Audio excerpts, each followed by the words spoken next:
Kenapa orang tua tega melepas anaknya berangkat sekolah sendirian tiap hari? Karena ada sistem zonasi, jadi sekolah dekat dari rumah.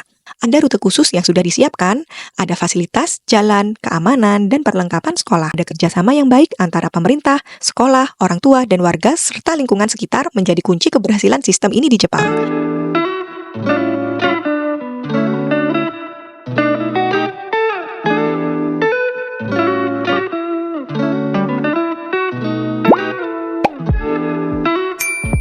Topi kuning dan cover tas hijau neon ini khusus dipakai anak kelas 1 ya, sebagai penanda siswa kelas 1 yang masih butuh perhatian ekstra.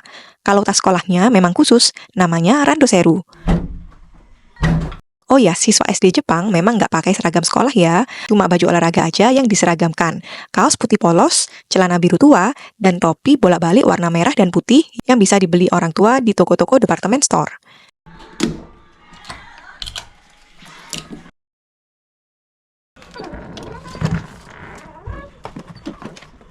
Siswa di Jepang harus pergi ke sekolah sendiri dan harus jalan kaki. Nggak boleh naik sepeda, apalagi motor ya. Tujuannya melatih kemandirian dan tanggung jawab sejak dini. Tapi mereka nggak dilepas gitu aja. Ada sistem yang sudah disiapkan secara matang, yang melibatkan sekolah, pemerintah, dan warga sekitar. Oh ya, tiap anak dari kelas 1 sampai kelas 6 dilengkapi dengan alarm seperti ini, yang jika dirasa ada bahaya, bisa ditarik dan akan berbunyi kenceng banget. Harapannya warga sekitar atau teman-teman lainnya menyadari bahaya dan bisa melapor ke polisi atau minta bantuan. Biasanya anak-anak akan jalan berkelompok sesuai lokasi rumah. Tapi untuk kepentingan video ini, aku sengaja memisahkan diri supaya siswa lain nggak terganggu ya. Lokasi sekolah nggak jauh dari rumah, karena sudah diatur sesuai zonasi wilayah. Contohnya, di kota ini terbagi menjadi 8 blok area dengan 8 sekolah dasar. Harus daftar sekolah sesuai blok area tempat tinggal kita.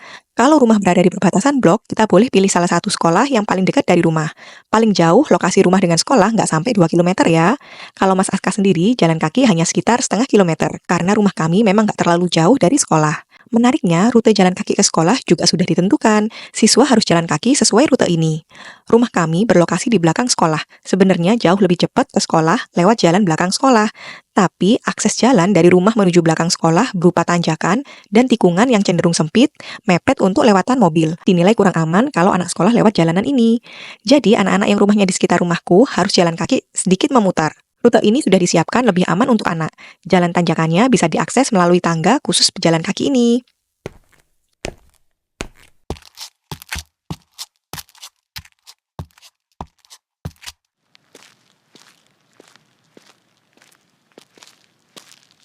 Untuk menuju ke sekolah, harus menyeberangi jalan raya seperti ini. Tapi sudah disediakan lampu lalu lintas, dan para siswa sudah diajarkan gimana cara menyeberang jalan yang baik dan benar sejak masih duduk di bangku TK.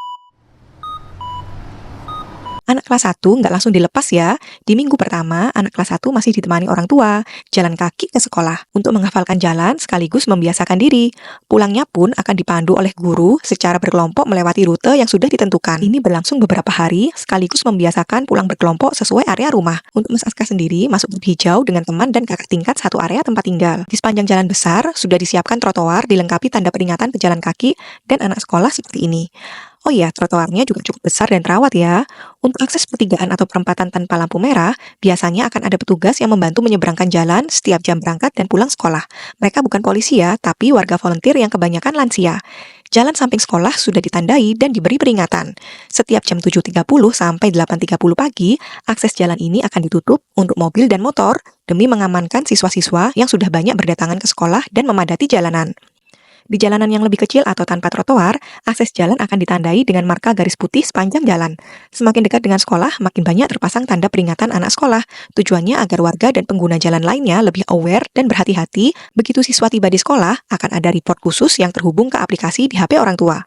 Beginilah POV Mas Aska jalan kaki ke sekolah tiap pagi. Kalau di tempatmu ada sistem seperti ini, kamu bakal izinin anakmu berangkat sekolah sendiri nggak? Tulis pendapatmu di kolom komentar ya.